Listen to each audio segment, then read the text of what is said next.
কোরআনের সবচেয়ে বড় সূরার নাম সূরা বাকারা। জোরে কোন আল্লাহু আকবার। এই সূরাল কারীমার ভিতরে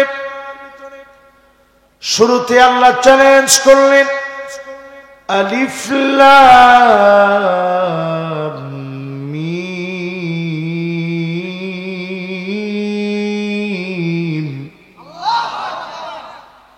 যেই যুগের লোকেরা ভাষা সাহিত্যিক ছিল, সেই যুগের লোকেরা আলিফ লাম মিম শোনার পরে অবাক হয়ে গেছে, এটা আবার কেমন কথা? আলিফের অর্থ কি হবে, লামের অর্থ কি হবে, মিমের অর্থ বা কি হবে? সবাই অবাক হয়ে খোঁজা শুরু করলেন। একটা আয়াত নাজিল হওয়ার পরে অসংখ্য কাফের নবীজির কাছে আসলেন। এসে বললেন, কাদা কলবি ইয়াতিরু লিল ইসলাম। আমাদের কাছে মনে হচ্ছিল ইসলাম নামক বিরাট আকাশ, এই আকাশের ভিতরে ছোট্ট একটা পাখি আমরা হয়ে গেলাম। নবীজির কাছে বললাম, আর দূরে থাকতে চাই না, এখনই পড়ায় দেন, লা ইলাহা ইল্লাল্লাহু মুহাম্মাদুর রাসূলুল্লাহ। জোরে কোন আল্লাহু আকবার। তাহলে এই সূরার ভিতরে আয়াত আছে কয়টা? প্রথম আয়াত দিয়ে অসংখ্য কাফের মুসলমান হয়ে গেল। তাইলে আলিফ লাম মিমের ভিতরে কি আছে? ইসমুন বিমানা মুসাম্মা। এটা মানে কি? অনেকের নাম মনে করেন আব্দুল্লাহ, আব্দুর রহমান, কিন্তু মুদি দোকানদার বললে মানুষ চিনে যে এই লোকটাই আব্দুল্লাহ, আব্দুর রহমান। ঠিক কিনা বলে? এরকম লোক এলাকার ভিতরে আছে না? নাই? 16 বছর যারা ক্ষমতায় ছিল, এখন আর দলের নাম বলা লাগে না, স্বৈরাচার বললেই মানুষ এখন তাদেরকে বুঝে। ঠিক এত আসতে আর একটু জোরে বলেন। এটা আরবিতে বলে ইসম বিমানা মুসাম্মা। আলিফ লাম মিম বলার সঙ্গে সঙ্গে বোঝা যায় 29টি সূরা আল্লাহ শুরু করলেন হুরুফে মুকাত্তাআত দিয়ে। হামিম, তাসিন মিম, ইয়াসিন, কফ নুন। এই রকম কখনো একটা, কখনো 3টা, কখনো 5টা অক্ষর দিয়ে সাজায়া প্রথমে আল্লাহ আয়াত নাজিল করে দিলেন, কাফেরদেরকে চ্যালেঞ্জ করে দিলেন। সেই যুগের কোন কাফের এই চ্যালেঞ্জ ভাঙতে পারে নাই। আলিফ লাম মিম যখনই বলা হবে, আল্লাহু আ'লামু বিমুরাদিহি, একমাত্র আল্লাহ এর উদ্দেশ্য জানেন। আমরা বলবো আলিফ লাম মিম বলার পরে পরিষ্কারভাবে বোঝা যায় এটা সূরা বাকারা তেলাওয়াত করা হচ্ছে। জোরে কোন আল্লাহু আকবার। ঠিক কিনা বলেন? তাহলে কি শিখলাম? এটা দিয়ে আল্লাহ চ্যালেঞ্জ করছেন। এক চ্যালেঞ্জে বহু কাফের কালেমা পড়ে মুসলমান হয়ে গেছে। জোরে কোন আল্লাহু আকবার। এবার আমি যদি মাগুরা মোহাম্মদপুরের মুসলমানদেরকে বলি, আপনি মুসলমান হওয়ার পরেও এই আয়াত শোনার পরে আপনার মনের ভিতরে কোনো দাগ কাটছে? কোন সত্যি করে কোন দাগ কাটছে? কি মুসলমান হলেন একটু নিজের প্রশ্ন করে। একটা দিন আপনি কোরআন নিয়ে বসেন নাই। আজকে ফজরের পরে কোরআন নিয়ে কে কে বসছেন? যারা বসছেন সত্যি তারাই শুধু হাত তুলবেন দেখি। না না, একজনকে কেউ বসেন। এই দায়িত্ব কে দিছে আমাদের? এত তো হাফেজে কোরআন এরা হাত তুলছে যে আমরা বসছি, উনি কোনা কেউ বসেন। এবার একটু হাতগুলো নামা। এবার একটু আপনারা বলেন তো দেখি, যারা যারা পড়ছে সংখ্যাটা কি কম না বেশি? ভাই কিছু বেশি। বেশি বলছে এই দৃষ্টিকোণ থেকে ভুল বলে নেই, যদি এই কয়জন যে পড়ছে এও তো বেশি। মানুষ যে এখন কোরআন পড়তে বসে এটাই তো বেশি। এমন কিতাব আল্লাহ দিয়েছেন, চ্যালেঞ্জের উপরে চ্যালেঞ্জ করলেন, যালিকাল কিতাবু লা রাইবা ফীহি হুদাল লিল মুত্তাকিন।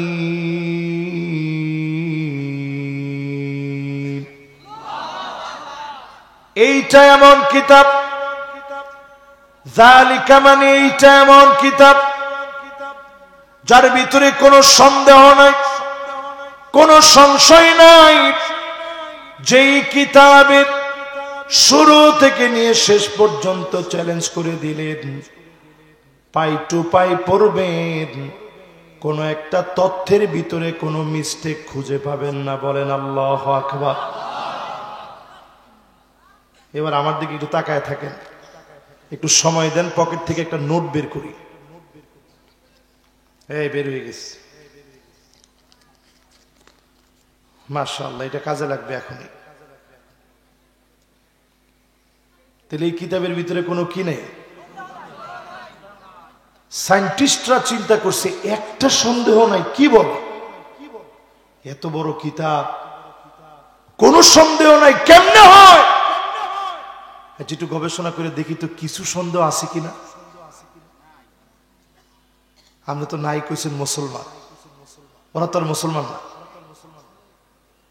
গবেষণা করতে করতে সূরা নামলের নম্বর আয়াতে চলে গেলেন। قالت نملة يا أيها النمل ادخلوا مساكنكم لا يحطمنكم سليمان وجنوده وهم لا يشعرون।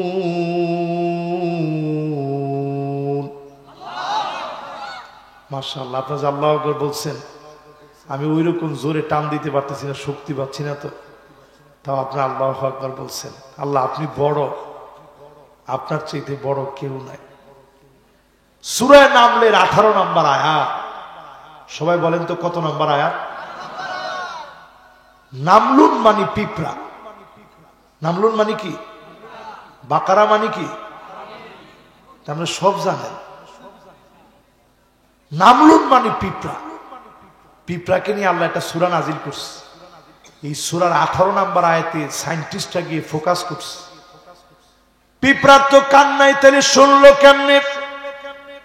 কোরআনের ভিতরে একটা ভুল পেয়েছি, তারা মনে করছে আর কি। মনে করার পরে তারা গবেষণার আর অন্ত রাখে নাই যে কোরআনের ভিতরে ভুল। বিশাল গ্রুপ নিয়ে দিনের পর দিন গবেষণা শুরু করছে যে আসলে কি পিঁপড়ার কান নাই, তাহলে শুনে কেমনে?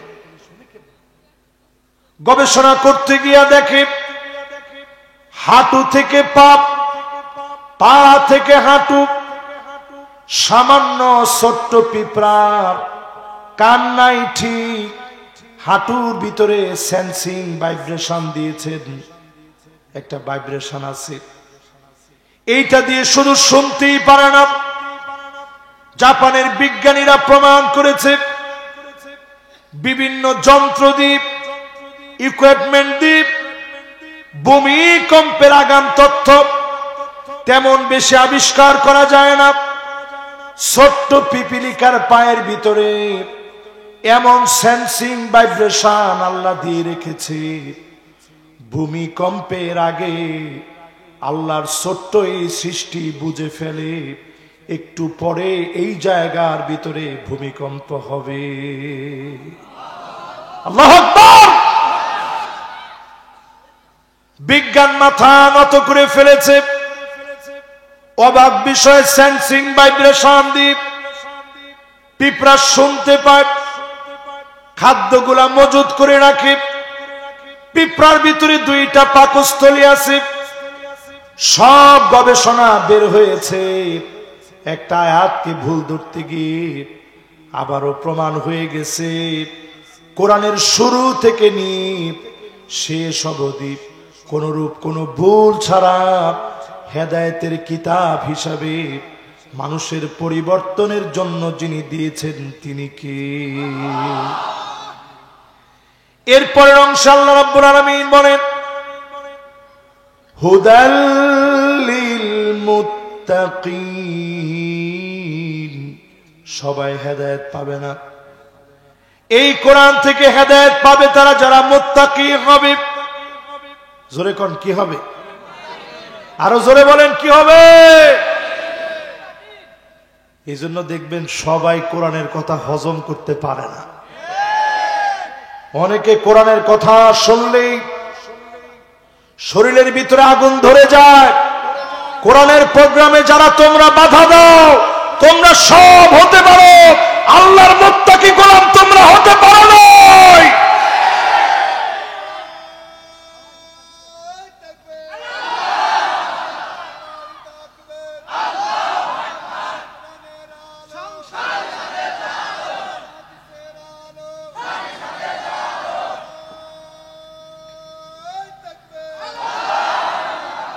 আচ্ছা, সংসদে কি আসলে আপনারা জ্বালাইতে চান? মাগুরাতে এরকম একটা আওয়াজ উঠবে, গত বছর আমি বুঝি নাই। আমি গত বছরে মাহফিলে আসছি না? আমার কথা বলে আসছি, কিন্তু এইরকম একটা আওয়াজ উঠবে, আল কোরআনের আলো।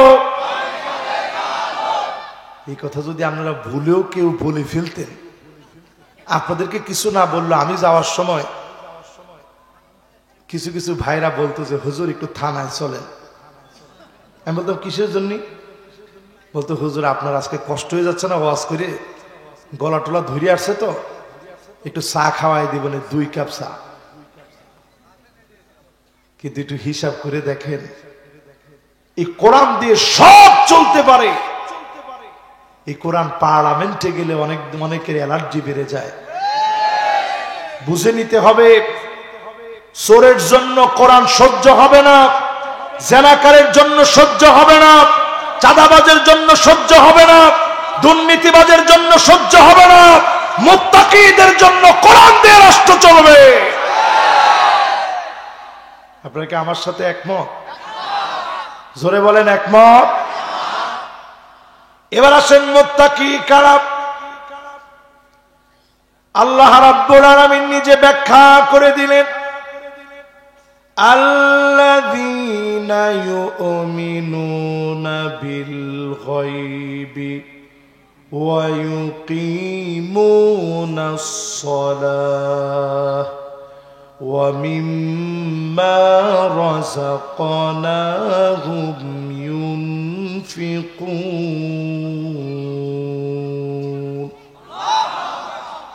মুত্তাকি হবে তারা অদৃশ্যে যারা বিশ্বাস করবে। জোরে বলেন কি করবে? মাশাআল্লাহ, শব্দ মুখস্থ তো ওয়াজ শোনাবো কেমনে কোন? এরকম সহজ বিষয় দেয় নাকি মানুষে? আচ্ছা ঠিক আছে, তাহলে একটু কঠিন বানাই দিয়ে, তাহলে ইনশাল্লাহ আপনারা আবার কিছু নতুন জিনিস নিতে পারবেন। অদৃশ্যের বিশ্বাস মানে কি? আল্লাহরে দেখছেন, কিন্তু যখনই আপনি একটু অসুস্থ হন, একা একা চোখ থেকে পানিটা ঝরতে থাকে আর বলতে থাকেন আল্লাহ আপনি ছাড়া তো কেউ দেখে নাই, কেউ আমারে সুস্থ করতে পারে না। বিপদে পড়ে গেলে একজনের কাছে বারবার ধন্না দেন। লস এঞ্জেলেসের দিকে তাকায় দেখেন, হলিউড পুরে সারখার হয়ে যাচ্ছে, লাস ভেগাস পড়তেছে। মিনিটের ভিতরে কয়েক একর জমি পুড়ে যাচ্ছে। দমকল বাহিনী দিয়ে লাভ নাই, ফায়ার সার্ভিস দিয়ে লাভ হয় না, হেলিকপ্টার দিয়ে লাভ হয় না, প্রযুক্তি দিয়ে লাভ হয় না। আজান পর্যন্ত দেওয়াচ্ছে। প্রমাণ হয়ে গেছে একমাত্র যিনি বাঁচালে তারা বাঁচবে তিনি কে? এটার নাম অদৃশ্যের উপর ঈমান। জোরে বলেন, কিসের উপর ঈমান? এবার আসেন আর একটু আপনাদেরকে সামনের দিকে নিয়ে যাই। অনেকে বলবেন, হুজুর আল্লাহকে দেখা তো অনেক দূরের কথা। আপনি যদি খালি একটু চিন্তা করেন, একটু যদি খালি ভাবেন, প্রথম আকাশ কোন আকাশ? এই যে তাকাইলে মনে হয় আকাশটা এই যে মনে হয় ধরতেছেন। এখানে না পারলেও হুজুরের মাদ্রাসার এখানে গেলে মনে আকাশটা ধরিয়ে ফেলবে, এরকম মনে হয় না? প্রথম আকাশের পুরুত্ব, পুরুত্ব মানে বুঝেন? আরে দূরত্ব না, পুরুত্ব মানে মোটা। কে বলছে দেখি? হ্যাঁ, মাশাআল্লাহ, এই শ্রোতা হচ্ছে একেবারে একের শ্রোতা। পুরুত্ব মানে হচ্ছে মোটা। প্রথম আকাশটা কিরকম মোটা? বর্তমান মহাকাশ বিজ্ঞান গবেষণা করে বলছে 6.5 ট্রিলিয়ন কিলোমিটার মোটা হচ্ছে প্রথম আকাশটা। জোরে কোন আল্লাহু আকবার। আল্লাহু আকবার বলতে পারেন না কারণ আপনি বুঝেন না। এখন আপনি মনে করছেন হুজুর এখানে যে জামা বাজার যেটা, এটা 6 কিলোতে এখানে। আরে জামা বাজার না মিয়া, লক্ষ না, কোটি না, এরপরে বিলিয়ন, এরপরে ট্রিলিয়ন। 6.5 ট্রিলিয়ন কিলোমিটার বড় মোটা হচ্ছে শুধু প্রথম আকাশটা। জোরে কোন আল্লাহু আকবার।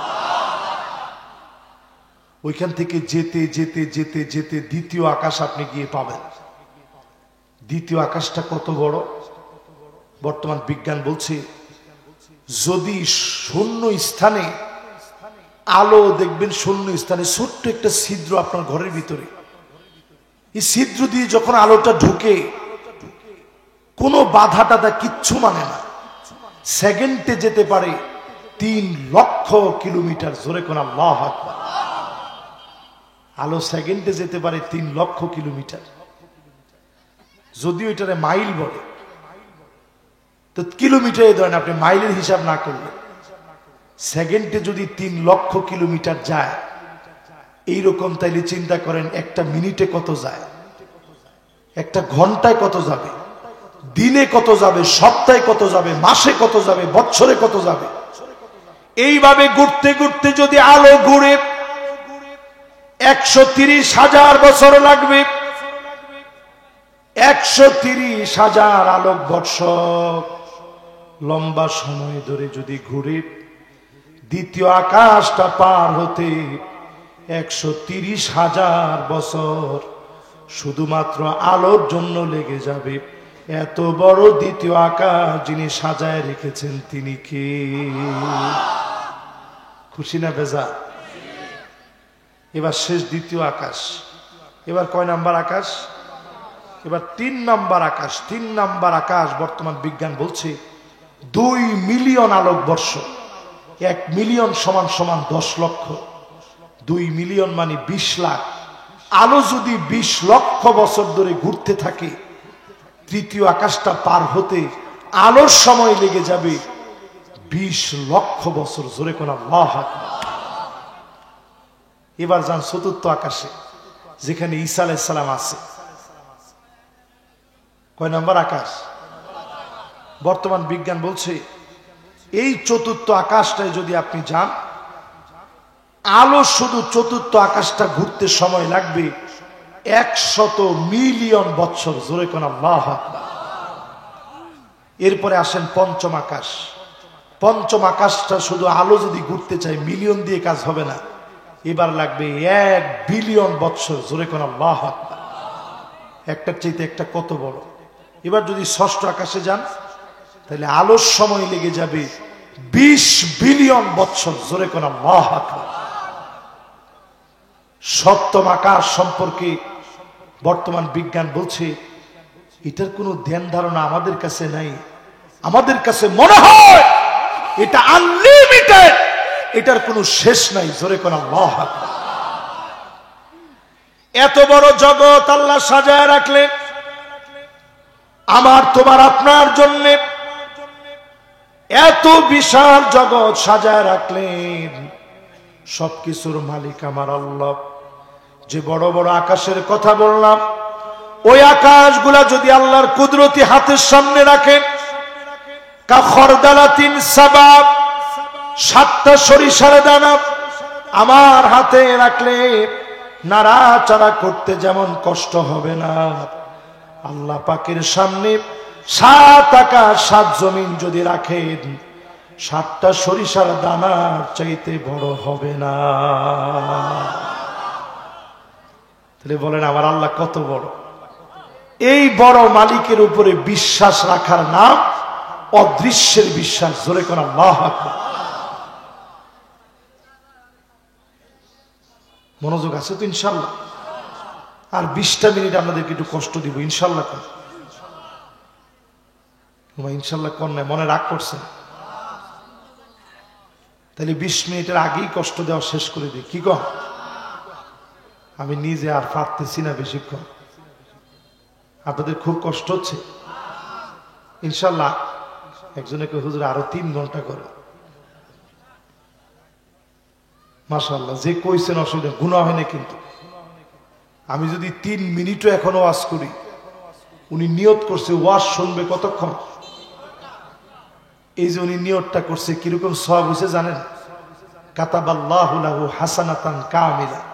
পূর্ণ 3 ঘন্টা শুনলে যেমন সওয়াব হতো, সম পরিমাণ সওয়াব বান্দার আমল নামে আল্লাহ উঠাই দিছে। তাহলে খুশি না বেজার? মাশাআল্লাহ, চাচা তো চলে আসছে। লিল্লাহে তাকবীর। মাশাআল্লাহ, আমার মনটা ভরছে। আমি কিন্তু এটা খবর রাখি যে কেউ গিয়া আসে কিনা, তাহলে আমার মনটা খুব ভরে যায় যে না, মানুষ ওয়াজটা বুঝতেছে। তাহলে বলেন তো দেখি, ফেরেশতাদেরকে জীবনে কোনোদিন দেখছেন? কিন্তু এইখানে যারা যারা বসছেন প্রত্যেকের নিচে ফেরেশতারা ডানাগুলা বিছায় রাখছে। সুবহানাল্লাহর আওয়াজটা আরেকটু জোরে বলেন তো দেখি।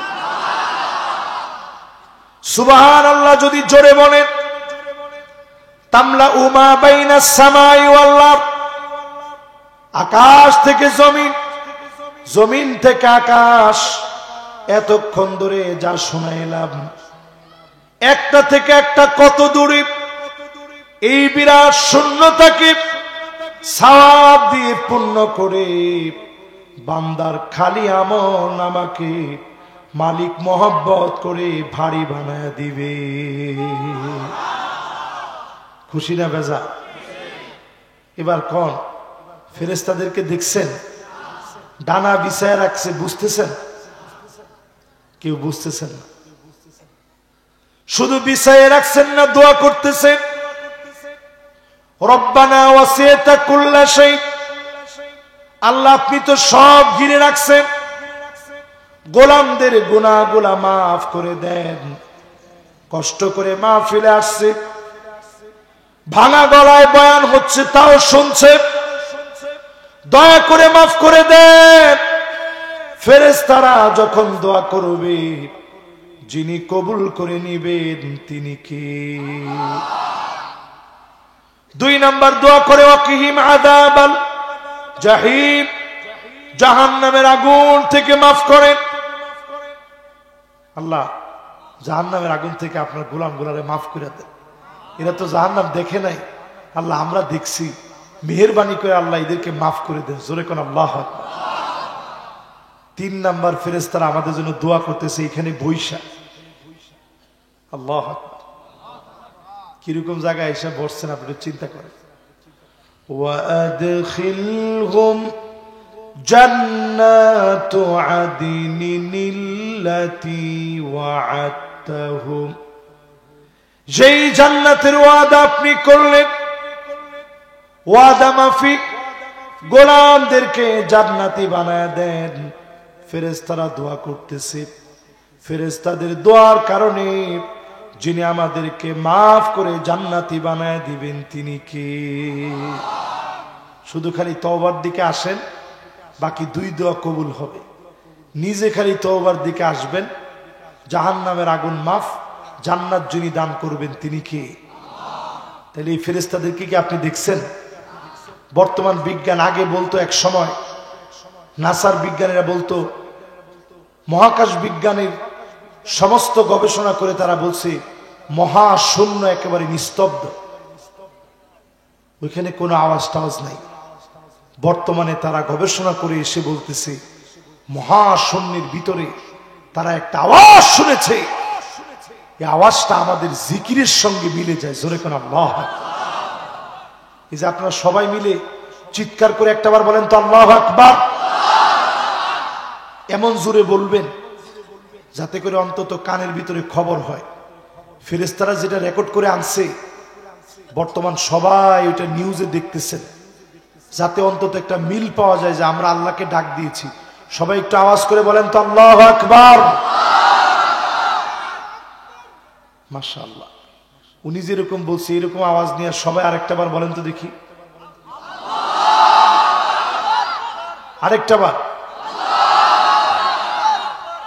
আরেকটাবার বলেন তো। এই যে আপনারা বলছেন, দেখছেন আওয়াজটা কি সুন্দর হয়েছে। ফেরেশতাদের ভিতরে কিছু ফেরেশতারা আছে এমন, মিনহুমুল মুকাল্লিফুনা বিতাবলীগিল ওয়াহী, যাদের দায়িত্ব হচ্ছে শুধু ওহী পৌঁছায় দেওয়া। কিছু ফেরেশতারা আছে মিনহুম ইয়াহফাযুনা খাযাইনাল জান্নাহ, জান্নাতের খাজিনাটা তারা রক্ষা করতেছে। জোরে কোন আল্লাহু আকবার। মিনহুম ইয়াহফাযুনা খাযাইনান নার, কিছু ফেরেশতারা জাহান্নামটা পাহারা দিচ্ছে। জোরে কোন আল্লাহু আকবার। মিনহুম ইয়াহফাযুনা মালাইকাতুর রূহ, কিছু ফেরেশতারা আছে রূহ কবজের দায়িত্ব পালন করতেছে। জোরে কোন আল্লাহু আকবার। কিছু ফেরেশতারা আছে যারা সিংহায় ফু দেওয়ার জন্য অপেক্ষায় বসে আছে। জোরে কোন আল্লাহু আকবার। আর ফেরেশতারা এমন আছে যারা রিজিকের দায়িত্ব নিয়ে আছে। কিছু ফেরেশতা আছে মুকাল্লিফুন বিহিফজিস সামাওয়াত, আকাশকে নিয়ন্ত্রণ করতেছে আপনার উপরে যেন এই খুঁটিবিহীন আকাশ পড়ে না যায়। জোরে কোন আল্লাহু আকবার। কিছু ফেরেশতা আছে এমন যেই ফেরেশতারা রিয়াহ ওয়াস সাহাব, মেঘমালাকে নিয়ন্ত্রণ করতেছে, বাতাসগুলাকে নিয়ন্ত্রণ করতেছে। কিছু ফেরেশতারা এমন আছে মুকাল্লিফুনা বিল জিবাল, পাহাড়গুলোকে ধারণ করে আছে ভূমিকম্প যেন না হয়। যখন আল্লাহ বলে ভূমিকম্প শুরু, সঙ্গে সঙ্গে কম্পন শুরু হয়ে যায়। ঠিক কিনা বলে? বাংলাদেশে 2 সপ্তাহের ভিতরে পরপর ভূমিকম্প হয়ে গেছে। গত 3 দিন আগেও ভূমিকম্প হয়ে গেছে, টের পাইছেন? ফেসবুকে দেখছেন না? মাঝরাতে তো ফেসবুকে দেখছেন, কিন্তু একটাবার চিন্তা করেন এর পরের দিনও কিন্তু ফজরের নামাজ আপনি পড়লেন না। এরকম হচ্ছে আমাদের ঈমান। ফেরেশতাদের মধ্যে এমন ফেরেশতারা আছে মিনহুম ইয়াহফাযুনা মুকাল্লিফুনা বিন নাবাত, শস্য কিভাবে হবে তারা দায়িত্ব নিয়ে এটাকে নিয়ন্ত্রণ করতেছে। জোরে কোন আল্লাহু আকবার। এমন কিছু ফেরেশতা আছে মিনহুম ইয়াহফাযুনা বিল বিহার, সমুদ্রগুলোর দায়িত্ব পালন করে। আল্লাহ যখন বলে সুনামি হয়ে যাক, সুনামি হয়, সিডর হয়, আমপান হয়, নারগিস হয়। শুধু যদি মালিকের কাছে মাফ চান, যিনি আপনাকে আমাকে হেফাজত করবেন তিনি কে? বর্তমান বিজ্ঞান একটা শব্দ পেয়েছে, আমরা বলবো আরো ভাবেন, সব পাবে। সব জায়গায় আল্লাহর তাসবিহ আর গুনগুন আওয়াজ হচ্ছে, ওয়ালাকিল্লা তাফকাহুনা তাসবিহাহুম, আমরা আমাদের কান দিয়ে এগুলো বুঝি না। ঠিক কিনা বলে? তাই ফেরেশতাদের প্রতি ঈমান। অদৃশ্য বলতে জিন আছে, জিনের প্রতি ঈমান। জিন আছে না নাই? মাঝে মাঝে থাপ্পড় খাইলে বুঝবেন। খাইছেন জীবনে? আজকে থেকে একটা নিয়ম করবেন, মাছের কাঁটা, মুরগির হাড়, কোন ঝুটা, কোন ভাত পানির ভিতরে ফেলবেন না। নবীজি নিষেধ করছেন। এই যে কাঁটাটার মধ্যে আপনি হাত দিয়ে ধরলেন, জিনকে আল্লাহ তাআলা এটা দিয়ে রিজিক দেন। যখনই আপনি ধরেন, ধরার সাথে সাথে আল্লাহ তাদেরকে পুরাপুরি রিজিক দেন, তারা এটা আরাম করে খায়, মজা করে খায়। যখন আপনি পানি ঢেলে দিলেন, ওর খানার ভিতরে ডিস্টার্ব হয়ে গেল। আপনার খানার ভিতরে কেউ পানি দিলে ওর 14 গোষ্ঠী আপনি উদ্ধার করে ছাড়বেন, ঠিক কিনা কন? তাহলে এবার চিন্তা করেন, জিনের রাগ কি কম না বেশি?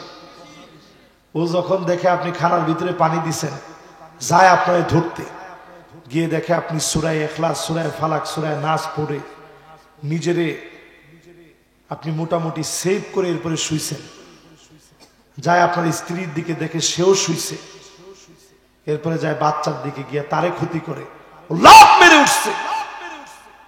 আপনি মনে করছেন কি জানি হয়েছে, হুজুরের কাছে নিতে হবে, তাড়াতাড়ি হুজুরের কাছে নিয়ে গেছেন।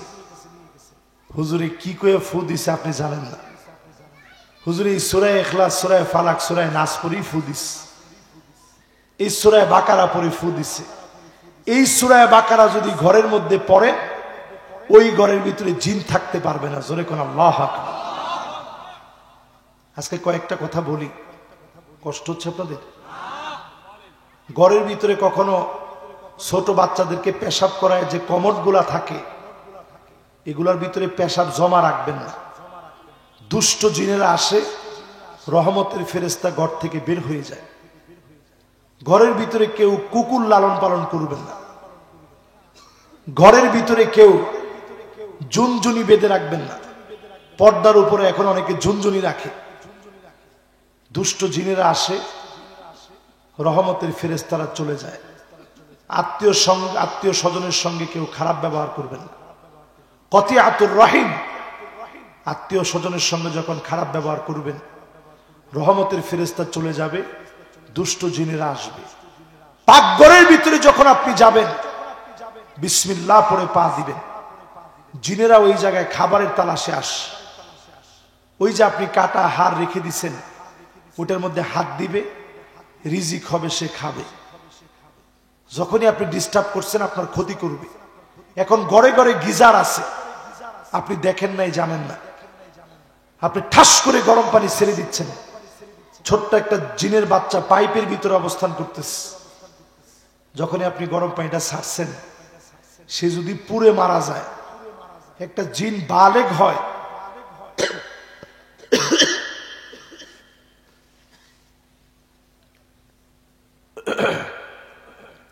একটা জিন বালেগ হয় 300 বছর বয়স।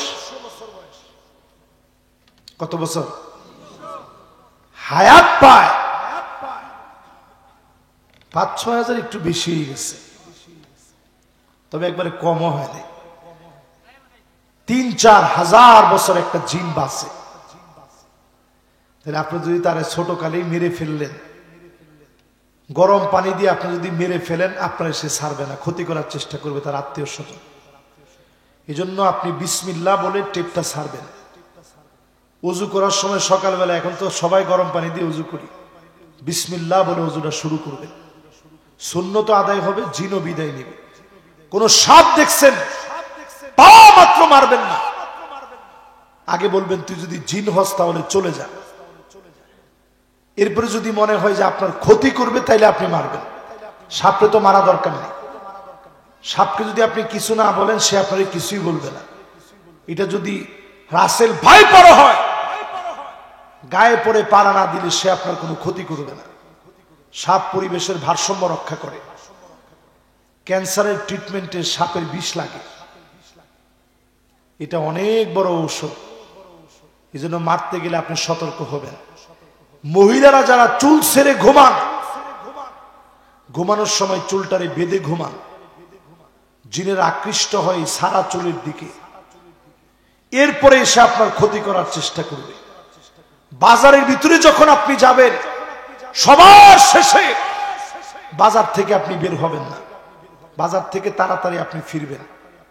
বড় কোনো গাছের নিচে আপনি গেছেন, কিছু আপনার কাছে ভীতিকর মনে হয়েছে, পিছনের দিকে না তাকায়া সামনের দিকে হাঁটবেন আর পড়বেন, লা হাওলা ওয়ালা কুওয়াতা ইল্লা বিল্লাহিল আলিয়্যিল আযীম। আরেকটা দোয়া পড়বেন, হাসবুনাল্লাহু ওয়া নি'মাল ওয়াকিল নি'মাল মাওলা ওয়া নি'মান নাসির। ভাত খাওয়া যেমন আপনার সুস্থতার জন্য জরুরি, প্রত্যেক দিন সূরা ইখলাস, সূরা ফালাক, সূরা নাস ফজরের পরে তিনবার করে পড়ার চেষ্টা করবেন, মাগরিবের পরে তিনবার করে পড়ার চেষ্টা করবেন, ঘুমানোর আগে একবার করে পড়ার চেষ্টা করবেন, অন্যান্য নামাজের পরে একবার পড়ার চেষ্টা করবেন। যিনি আপনার হেফাজত করবেন তিনি কে? এরপরে আল্লাহ রাব্বুল আলামিন বলেন, ওয়ায়ুকিমুনাস সালাত, যারা নামাজ কায়েম করবে। সমাজের ভিতরে নামাজ কায়েম আছে? জোরে কোন? আল্লাযীনা ইম্মাক্কান্নাহুম ফিল আরদ আকামুস সালাত ওয়া আতাউয যাকাত ওয়া আমারু বিল মারুফ ওয়া নাহাউ আনিল মুনকার। যারা সরকার গঠন করবে, এক নাম্বার কাজ জমিনে নামাজকে কায়েম করা লাগবে, ঠিক কিনা বলে? যাকাতকে প্রতিষ্ঠিত করা লাগবে। এই সমাজে দারিদ্রতা যদি বিমোচন করতে হয়, ডিজিটাল বাংলাদেশের স্লোগান দিলেই দারিদ্রতা বিমোচন হবে না। যাকাত ভিত্তিক সমাজ বিনির্মাণ করা লাগবে, ঠিক কিনা বলে? এরপরে দায়িত্ব হচ্ছে সৎ কাজের আদেশ, অসৎ কাজের নিষেধ। এটা আবার করবে তিন শ্রেণীর মানুষ, তিন ভাবে। জোরে কোন কয়ভাবে? কষ্ট হইতেছে আপনাদের? আল উলামাউ বিল লিসান, আলেম ওলামা করবে মাইক দিয়ে, জবান দিয়ে হক কথা বলবে। এরপরে আল উমারাউ বিল ইয়াদ, শাসক গোষ্ঠী হাত দিয়ে করবে, আইন করে করবে। 54 বছরে সব দেখা শেষ, সামনে হবে আল কোরআনের বাংলাদেশ। রাজি আছেন? এটা বললেই তো অনেকের মন খারাপ হয়ে যায় যে হুজুর কোরআন দিয়ে রাষ্ট্র চলবে, এটা কি কথা বলেন? একজনে এই কথাও বলে ফেলছে যে হুজুর রাজনীতি এটা কোরআনে নাই। রাজনীতি কি কোরআনে আছে? যদি রাজনীতি না থাকে, ওয়ায়ুকিমুনাস সালার ব্যাখ্যাটা আপনি একটু বুঝাই দেন। নামাজ এই জমিনে কায়েম হবে কেমনে? 54 বছর ধরে ওয়াজ চলতেছে না চলে নাই? কোন নামাজ তো কায়েম হয়নি। কিন্তু কালকে থেকেই যদি পার্লামেন্ট আইন করা হয়, ফজরের নামাজ যদি কেউ না পড়ে 10টা করে বেত্রাঘাত করা হবে। কটা? সাধারণ বেত দিয়া না, চাবুক দিয়া। মাশাআল্লাহ, একজন কইছে রাষ্ট্রীয় চাবুক। ওটা বুঝছেন কিরকম? চামড়ার তৈরি, কিন্তু ওটা আমি গিয়ে দেখছি তুরস্কে গিয়া। এটার হাতলটা এত বড়, এরকম মোট করে ধরবে, বগলটা উঁচা করবে না, এইখান থেকে শুধু বাড়ি দিবে। এরকম 10টা বাড়ি দিলে রক্ত ফিনকি দিয়ে ছিটকে গিয়ে ব্যানারের মধ্যে গিয়ে লাগবে। 10টা বাড়ি যদি এই মোহাম্মদপুরের জায়গাটার নাম জানি কি? আরে মন্ডলগাতি গ্রাম। এই গ্রামের ভিতরে যদি 10 জনরে পিটানো হয়, পরের দিন দেখবেন তাহাজ্জুদের রক্তে শামীম ওসমান সাহেবের মতো 70-80 রাকাত আপনিও পড়ার জন্য উঠবেন। আরে কথা কয়, উঠবেন মানে রেডি হয়ে থাকবেন, হুজুর জাগতেই হবে, নাইলে 10টা করে খাওয়া লাগবে। এর নাম নামাজ কায়েম করা। তাহলে জমিনের ভিতরে নামাজ কায়েম দরকার আছে না? যখন নামাজের আজান হয়ে যেত, আল্লাহর নবী কাউকে চিনতেন না, কান্নাহু লা ইয়ারিফুনানা, কেমন যেন আমরা অপরিচিত। এইভাবে নবী বের হয়ে চলে যেতেন। আর চিন্তা করেন, নামাজের আজান হয়, উনি মনে হয় মুসলমানই না, মসজিদের পাশ দিয়ে হেঁটে চলে যায়, নামাজের খবর নাই, এমন মুসলমান এখন আছে না নাই? ফজরের সময় জীবন আমার ঘুমের বিছানায় ন্যস্ত, যোহরের সময় অফিসেতে মহাব্যস্ত, আসরের সময় ক্লান্ত আমি, মাগরিবের সময় বাজারের ব্যাগ হাতে নামি, এশার সময় চোখ দুটো আমার টিভির চ্যানেলে। এইভাবে আমি আমার নাম লেখালাম জাহান্নামীদের প্যানেলে। তাহলে আজকে থেকে নামাজ পড়বেন, রাজি আছেন? কে কে রাজি? টান টান করে হাতগুলো উঠায় দেখান।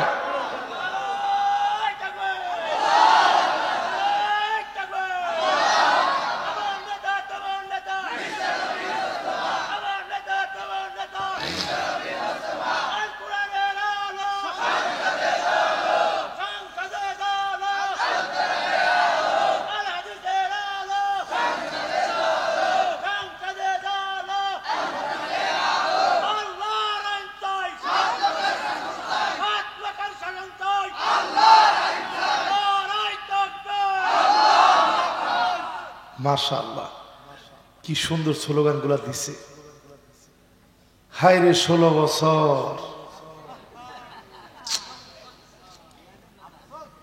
এই 16টা বছরে স্লোগান দিলে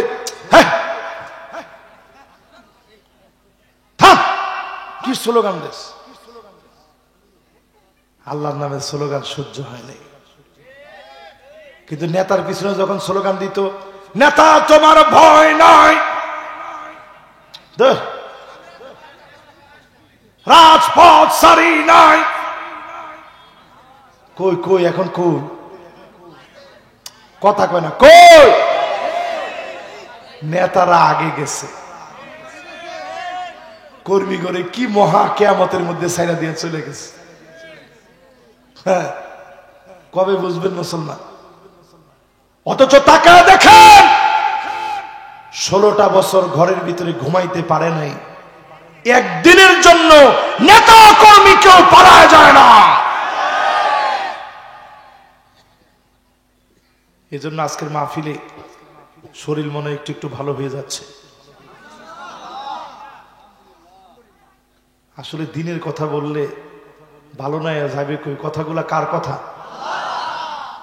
এজন্য আজকে একবারে হিম্মত নিয়ে বলি, সব যা করছেন আগে বাগের ভুলগুলা বাদ দেন, দিনের দিকে আসা ছাড়া কোনো উপায় এখন আমাদের সামনে আর নাই।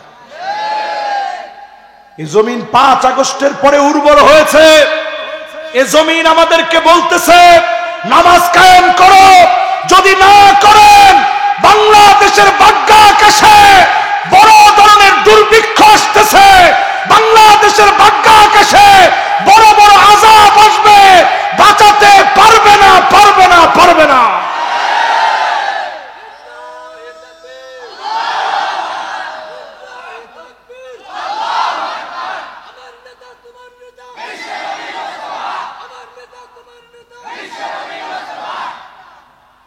রসুলের নেতা বললে অনেকের গায়ের ভিতরে, হ্যাঁ রসুলের নেতা বলতেছিস কিসের জন্য? পাগল হয়েছিস নাকি? নেতা হতে যাবে কিসের জন্য? রসুল নেতা নিজে হাদিসের মধ্যে বলে গেছেন, আনা সাইয়্যিদু ওয়ালাদি আদম, শুধু তোমাদের নেতা না, ওয়ামা মিন নাবিয়্যিন ইয়াউমাইদিন আদামা ফামান সিওয়াহু ইল্লা তাহতা লিওয়াই, এমন কোন নবী আসে নাই যেই নবী আমার নিচে সেদিন ব্যানারের নিচে দাঁড়াবে না। জোরে কোন আল্লাহু আকবার। ব্যানার থাকে কর্মীর কাছে না নেতার কাছে? নেতারা যেরকম সামনে থাকে, নবী কয় আমি নিজে সামনে থাকবো, সব নবীরা এসে আমার ব্যানারের নিচে দাঁড়াবে। জোরে কোন আল্লাহু আকবার। নবী নেতা কোনো সন্দেহ আছে? এরপরের অংশে যাই, وَمِمَّا رَزَقْنَاهُمْ يُنْفِقُونَ, যারা আল্লাহর জন্য ব্যয় করবে। জোরে বলেন কার জন্য? একজন চলে যাচ্ছেন কোনে? না না না, যাওয়ার কোনো সিস্টেম নাই তো আজকে, ঠিক আছে তো ইনশাআল্লাহ? যুবকরা তোমরা আছো তো ইনশাআল্লাহ? মুরব্বীরা আপনারা আছেন তো ইনশাআল্লাহ? তাহলে এবার আল্লাহ কি বলে একটু শুনেন। এই জমিনে দিন কায়েমের জন্য টাকা পয়সা দেওয়া লাগবে। আপনি একটু আগে দিছেন না? দিবেন। দিন প্রতিষ্ঠার জন্য দান করবেন, দিনের হাতকে শক্তিশালী করার জন্য দিবেন। অনেকে কয় এরা টাকা পায় কনে, এরা কারো কাছে সাদাবাজি করে টাকা নেয় না, এরা নিজেরা টাকা দেয়। আজকে মাইকে আমি স্পষ্ট বলতেছি, যদি খালি দুর্নীতি বন্ধ হয়ে যায়, কর্মীদের চাঁদাবাজি যদি বন্ধ হয়ে যায়, বহুদল পথের ভিখারি হবে, ইসলাম পন্থীরা জয়ী হবে। কি বোঝা যায়? সবচেয়ে গণতান্ত্রিক, বিপ্লবকে সমর্থনকারী, সৎ একনিষ্ঠ যোগ্য মানুষ ইসলাম পন্থীরা, ঠিক কিনা বলে? ব্যয় করবেন ইসলাম প্রতিষ্ঠার জন্য। রাজি আছেন ইনশাআল্লাহ? এরপরে আল্লাহ রাব্বুল আলামিন বলেন, ওয়াল্লাযীনা ইউমিনুনা বিমা উনজিলা ইলাইকা ওয়া মা উনজিলা মিন ক্বাবলিক ওয়া বিল আখিরাতি হুম ইউকিনুন। পূর্ববর্তী নবীদের উপরে যা অবতীর্ণ হয়েছে, তাওরাত, জাবুর, ইনজিল, এই সবগুলা কার কিতাব? এটা বলার পরে অনেক খ্রিস্টানরা সুযোগ নিয়ে নিচ্ছে। বাংলাদেশের প্রত্যন্ত বিভিন্ন অঞ্চলে ঢুকে তারা বলতেছে আল্লাহর কোরআন বলতেছে আমাদের এগুলার প্রতি ঈমান আনতে হবে। এবার একটু আমার দিকে তাকায় থাকেন, দেখছেন ইন্নাহু লাকুরআনুন কারীম লেখা আছে না? খ্রিস্টানরা ঠিক এই বলিয়ামে সুন্দর করে ইনজিল শরীফ নাম দিয়ে এরকম বলিয়ামে ছাপাইছে। এইখানে আইনা তারা কোরআনের এই আয়াতটা লাগাই দিছে। ঠিক এখন আমি যে আয়াতটা তেলাওয়াত করছি, ওয়ামা উনজিলা মিন ক্বাবলিক, এইখানে লাগাই দিছে। পূর্ববর্তী নবীদের উপরে যা অবতীর্ণ হয়েছে ওইটার উপরেও ঈমান আনা দিয়া, আমরা যেমন কোরআনের ভিতরে 30 পারা আকারে সাজাইছি, তারাও 30 পারা আকারে সাজাইছে। সাজায় নাম দিছে প্রথম সিফারা, দ্বিতীয় সিফারা, তৃতীয় সিফারা। আচ্ছা বলেন তো দেখি, আমরা সিফারা বলি কোনটারে? হ্যাঁ, তাহলে আমপারা কি 30টা হয়? বেকুবরা এই জায়গায় ভুল করে ফেলছে। তারা দিছে প্রথম সিফারা, যাতে করে আপনি মনে করেন এটাও মনে কোরআন। দ্বিতীয় সিফারা, তৃতীয় সিফারা। কিন্তু তারা বুঝে নাই যে সিফারা মুসলমানদের কয়টা, কয় নাম্বার পারা? শেষ এক পারারে আমরা বলি কি?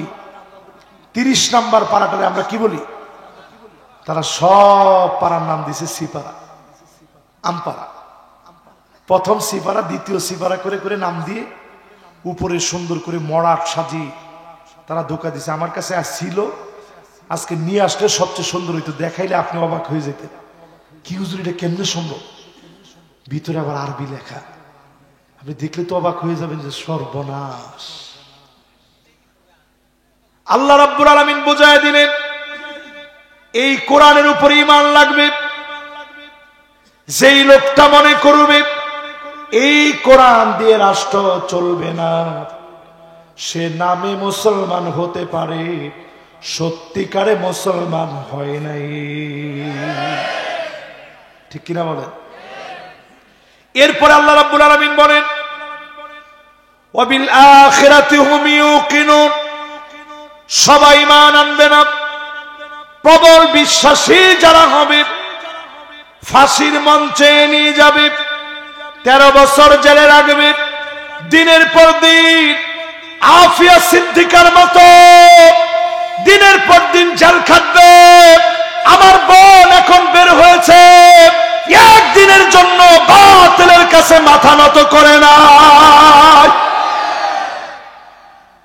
প্রিয় আল্লামা দিলওয়ার হোসেন সাইদি রহমতুল্লাহ আলাইহি 13টা বছর জেলখানার মধ্যে ছিলেন, 50টা বছর তাফসীর করছে। যেদিন তিনি চলে যাবেন শেষ যে হাসিটা দিছে, আল্লাহর কসম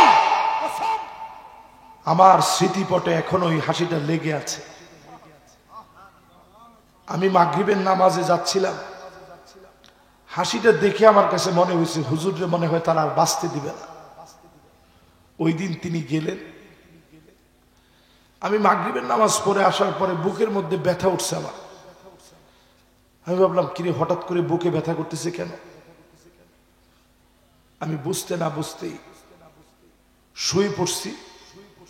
হঠাৎ একটা ভূমিকম্প হয়েছে।